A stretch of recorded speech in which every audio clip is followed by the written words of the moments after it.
Nah, kalau saya lihat sih, permasalahan utama adalah teman-teman Studio 2 ini belum bisa konsisten terhadap idenya. Maksudnya, idenya sudah bagus, tapi ketika itu diaktualisasikan dalam keruangan, itu nggak muncul lagi idenya. Ide itu bagus semua, ide yang tidak bagus itu ide yang tidak terlihat di eksekusinya. Nah, lalu yang kedua, saya melihat soal kemampuan fundamental saja dari teman-teman SPA 2. Jadi untuk mendesain rumah itu yang kalau menurut saya urgensi paling pertama itu standar kenyamanan perseorangan itu. Nah, kalau saya lihat ya beberapa teman-teman ini penghuninya membuat sebuah program yang penghuninya itu 2 orang tapi rumahnya itu besar-besar sekali begitu. Nah, yang ketiga soal rumah seniman, memang benar kalau rumah seniman ini programnya sangat cair. Saya melihat ada ruang-ruang yang bisa kita tentukan standarnya, ada ruang-ruang yang mungkin standarnya bisa fleksibel. Nah, saya menganggap kalau di sini nih yang terpenting itu didesain itu di dalamnya dulu. Jadi yang terasa sama orangnya dulu begitu. Jadi bukan kita bikin cangkangnya terus kita usahakan supaya furniture ini bisa fix di situ. Tapi kalau rumah itu kan usia pakainya bisa jadi 20 tahun. Jadi ada yang ganjil di dalam sebuah rumah itu tuh dirasakannya tuh 20 tahun gitu. Jadi kalau saya urgensinya tuh di dalamnya dulu sesuai dengan standar kenyamanan manusia, baru nanti yang kedua urgensinya itu cangkangnya begitu. Mungkin overall seperti itu sih.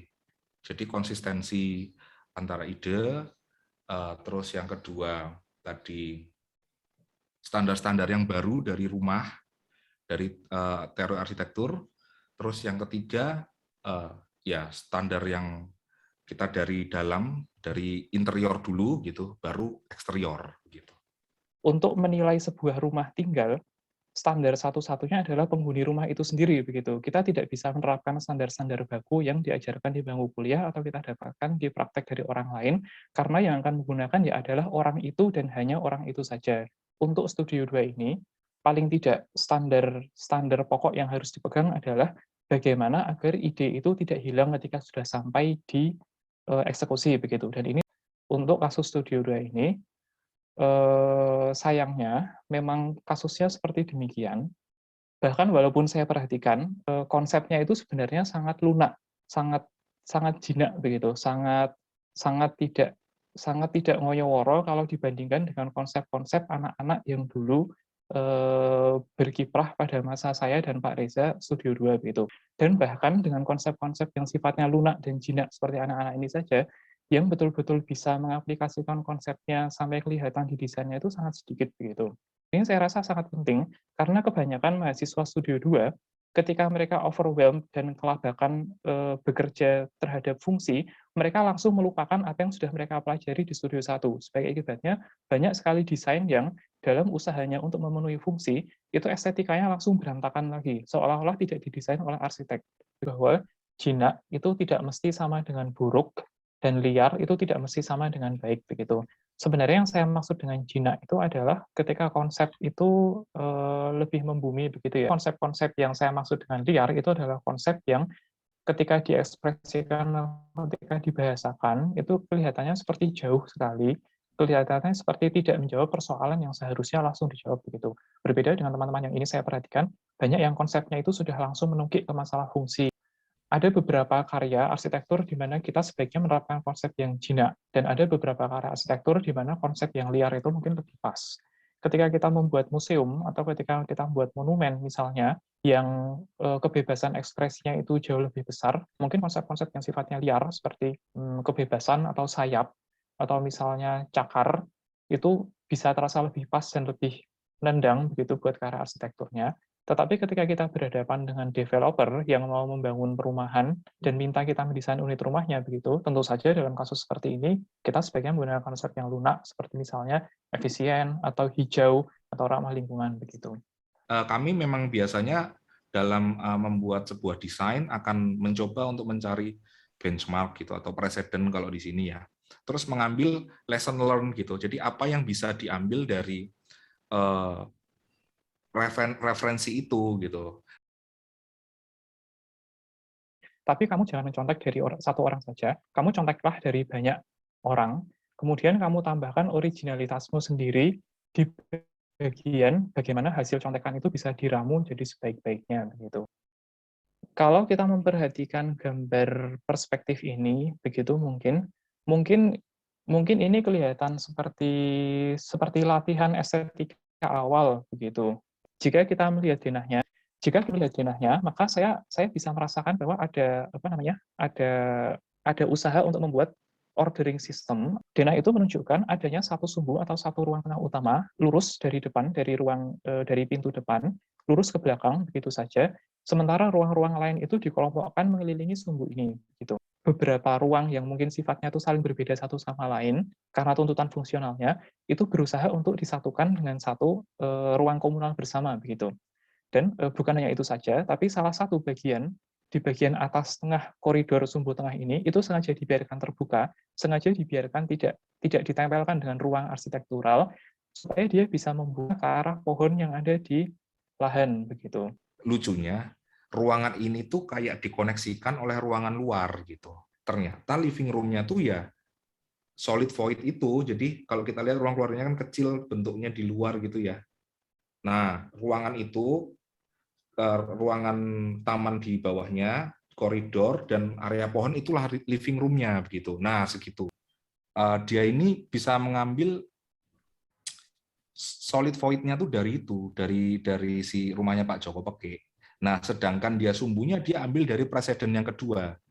Mungkin kebutuhan kemampuan untuk melihat referensi secara parsial gitu, terus dia ambil lesson learn-nya dari presiden 1, lesson learn dari presiden 2, terus dia ramu dalam konsep yang baru itu tuh poin plus gitu. Kalau saya ngelihat di sini, dia itu footprint-nya di site itu tidak sebesar teman-temannya begitu. Pertama-tama saya setuju.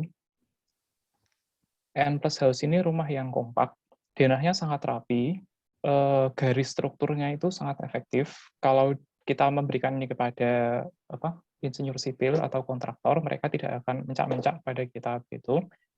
Dia juga sangat kompak, cukup buat 2 orang. Masanya juga sangat ortodoks. Saya kayaknya bisa menjamin bahwa garis atapnya tidak akan menimbulkan konflik dalam buangan air hujan dan sebagainya begitu. Menurut saya sih komposisinya lumayan ini. Komposisinya sudah bisalah disebut rumah seniman gitu. Kalau di sini saya tuh kualitas delivery-nya itu tuh bagus. Jadi sebagus-bagusnya karya, sebagus-bagusnya konsep, tapi kalau delivery-nya nggak bagus ya nggak bisa. Jadi, nah seperti detil-detil ini loh. Nah, detil-detil ini nih, kamar mandi dia ada berbagai macam material, digambar dengan baik gitu. Komposisinya juga diatur, tata letaknya. Jadi secara delivery ini solid sih, yang N Plus House ini solid. Kalau Pak Mario bilang potongannya, saya kira potongannya N Plus House ini juga lumayan sih, lumayan bunyi. Jadi di sini kita ngelihat di lantai satunya untuk nutupin ke arah jalan gitu, mungkin supaya pandangannya nggak jalan raya itu dia ke arah taman gitu. Ya, menurut saya sih mungkin dia mempertimbangkan ya dalam skala manusia gitu. Terus sinar-sinarnya yang masuk ini dia gambar gitu. Nah, denahnya tuh saya tertarik sama inner court-nya. Jadi dia tuh mencoba memasukkan sobekan-sobekan lighting tadi untuk membuat sebuah taman dalam gitu, inner garden. Jadi taruh di area tangga gitu. Terus dia dekat dengan living room sama dapur. Jadi kalau menurut saya ya, mendesain rumah itu bukan mendesain villa begitu, bukan mendesain commercial building. Jadi harus pakai rasa, karena rumah ini itu kan membentuk perilaku dari yang tinggal di dalamnya juga. Jadi kalau living room-nya berhasil, rumah ini tuh hidup gitu. Jadi living room ini punya derajat yang cukup prioritas. Kalau living room-nya gagal, bisa jadi itu hubungan antar penghuni ini juga tidak berhasil gitu. Jadi kalau saya melihat karena living room-nya ini cozy, itu akan menjadi trigger untuk penghuni ini nongkrong di situ. Jadi living room-nya tuh hidup. Kalau ini saya menghargai keberanian dia dan konsistensi dia dalam memilih ide gitu. Dia memilih ide yang tidak biasa, yang kalau ngelihat ini saya tuh langsung keinget dua hal. Yang pertama, ya ini tuh memang rumah seniman gitu.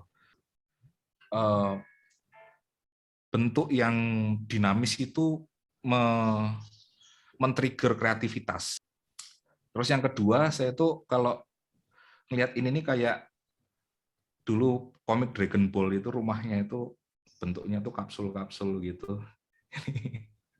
Saya kira ini contoh yang bagus bagaimana ide ini bisa konsisten dilakukan sampai eksekusi begitu. Kreatif, bahwa bentukan-bentukan seperti ini mungkin akan memancing kreativitas senimannya di sana. Kualitas gambarnya menurut saya yang paling bagus di antara yang lain-lainnya. Tidak hanya di sini ada denah yang bagus, juga potongan yang bagus, tetapi side plan-nya pun juga menurut saya baik sekali, karena gambar rancangan tampaknya menunjukkan bahwa mahasiswa ini merancang seluruh sudut atau seluruh bagian lahannya begitu. Bagaimana dia bisa memanfaatkan setiap sudut lahannya dengan baik dan mengintegrasikan bentuk rumah yang sedemikian rupa dengan bentuk lahan yang sedemikian rupa begitu, kontras. Ternyata sudut lahannya dia begitukan, dia berikan bentukan-bentukan tembereng atau section dari lingkaran yang ditempatkan dengan masterful juga secara geometris. Denahnya sendiri juga saya kira baik, karena menunjukkan pengetahuan, mungkin bukan pengetahuan, tapi skill yang sangat baik bagaimana bentukan lingkaran dan bentukan lurus itu bisa diintegrasikan dengan baik. Kemudian saya juga sangat menghargai gambar-gambar yang lain, bukan hanya gambar potongannya, tetapi juga ada banyak gambar detail arsitektural, ada banyak gambar zoom in perspektif interior yang menunjukkan bahwa mahasiswa ini memang sudah memikirkan tiap-tiap sudut rumahnya, dan karena itu dia tidak takut untuk menampilkan gambar-gambar yang sifatnya detail. Dan juga di gambar atas tadi, ada juga gambar aksonometri yang menunjukkan bahwa, oh, berarti dia juga sudah memikirkan bagaimana kita bisa mengkomunikasikan desain kita melalui banyak cara. Menurut saya ini adalah desain yang paling seimbang di antara keberhasilan bagaimana ide itu bisa muncul di desain, bagaimana kreativitas estetika Studio 1 itu masih bisa dikembalikan di Studio 2 ini, dan bagaimana aspek-aspek fungsional, keruangan, dan teknikal juga bisa dipecahkan di sini, tentunya dengan kapasitas anak Studio 2. Kayaknya teman-teman Studio 2 ini masih kurang untuk di preferensi gitu. Kurang lihat atau kurang akses ke preferensi gitu. Di luar aspek teknisnya, sayembara memang jadi ajang silaturahmi dan komunikasi yang baik.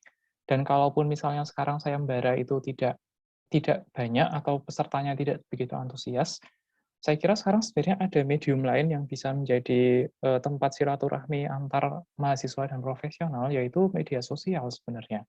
Karena saya perhatikan ada beberapa teman-teman mahasiswa yang sudah mungkin bisa saling kirim direct message dengan profesional tertentu. Misalnya, kalau saya tidak salah, kemarin ada mahasiswa UGM yang oleh Pak Ari Indra Abudaya sendiri diakui sudah sering DM-DM-an dengan beliau misalnya. Kita nih bisa ngelihat sebetulnya kayak di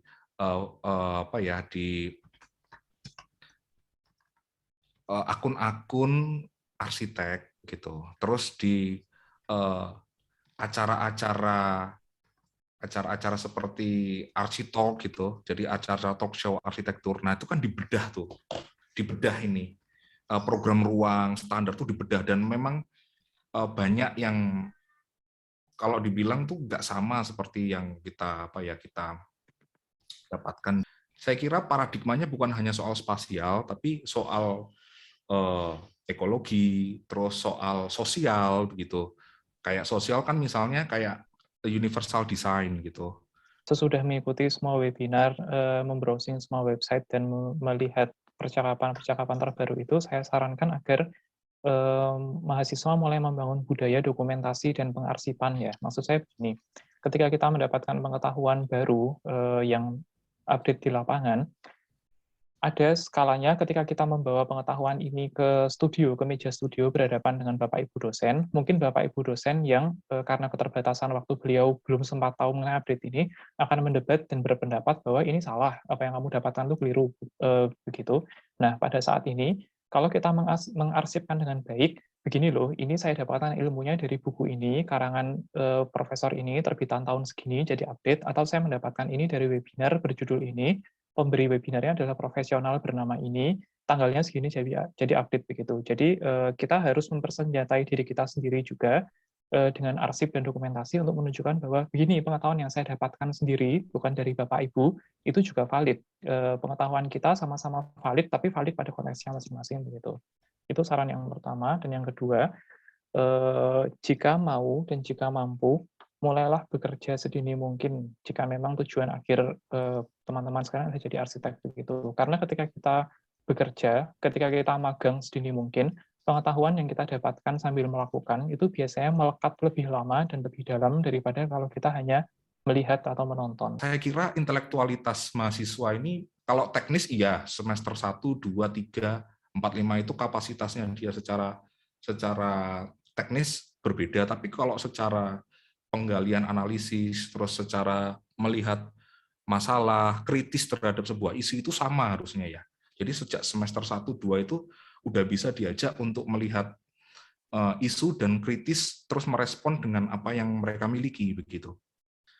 Kita sebagai arsitektur ini memang perlu memiliki wawasan yang luas. Nah, di sini tuh saya mau mengajak teman-teman Studio 2 untuk sedikit bisa memasukkan isu-isu yang sebagai arsitek ini menimbulkan keresahan gitu. Jadi bukan hanya soal menyelesaikan pekerjaan atau menyelesaikan tugas studio, tapi mereka tuh punya kampanye yang mereka melihat sebuah keresahan terus mereka respon dalam karyanya begitu.